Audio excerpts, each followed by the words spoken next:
Welcome to our session today. We're going to talk about the banking law. Then the objectives are Central Bank of Kenya, functions of the central bank. Then challenges facing banks. Then ways in which regulations have impacted the growth and development of the banking and finance industry in Kenya. So the Central Bank of Kenya was established in the year 1966 through an act of parliament, which is the Central Bank of Kenya Act of 1966. We have there a picture of the Central Bank of Kenya. It is located in Nairobi. Then the Banking Act is a legislation that establishes the Central Bank of Kenya as the country's central monetary authority.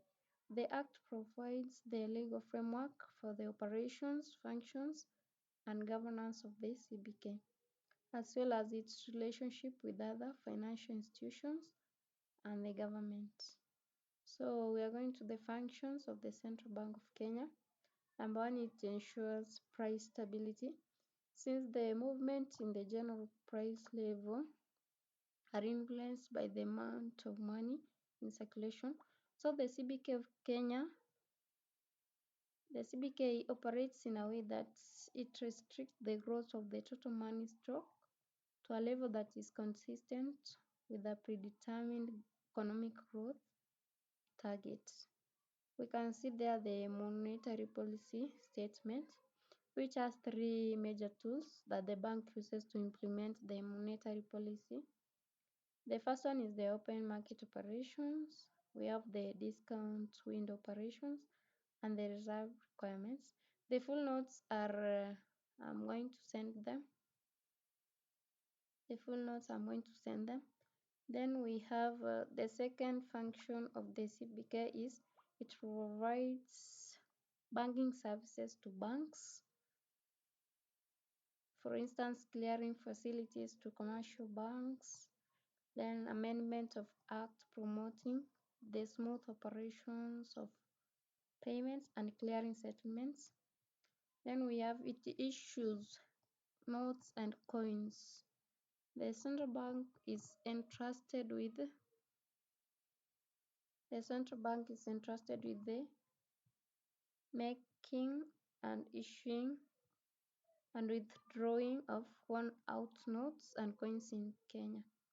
So we can see there the new notes and the Kenyan coins. So it is the CBK which prints the notes and coins.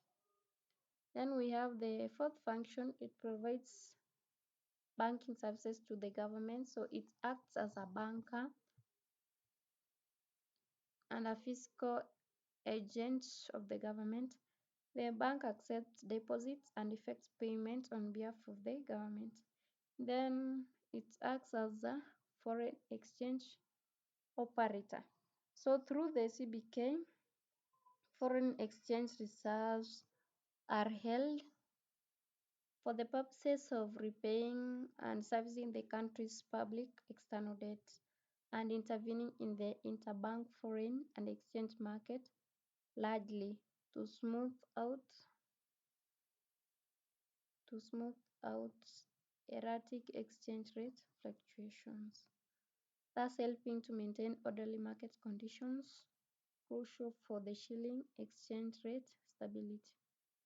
Then now we have ways in which regulations have impacted the growth and development of the banking and finance industry in Kenya. There we have the regulations have increased investor confidence. Regulations have also enhanced market discipline. So through the various regulations that are put through the banking and finance industry in Kenya, investors can invest more since they'll be more confident, and then there'll be market discipline. Then we also have it improves consumer protection as well as innovation and competition. Through regulations, we have consumer protection, since there is establishment of minimum standards for customer service, disclosure, and fair treatment to ensure that financial institutions operate in a transparent and accountable manner, hence providing customers with the information they need to make informed decisions.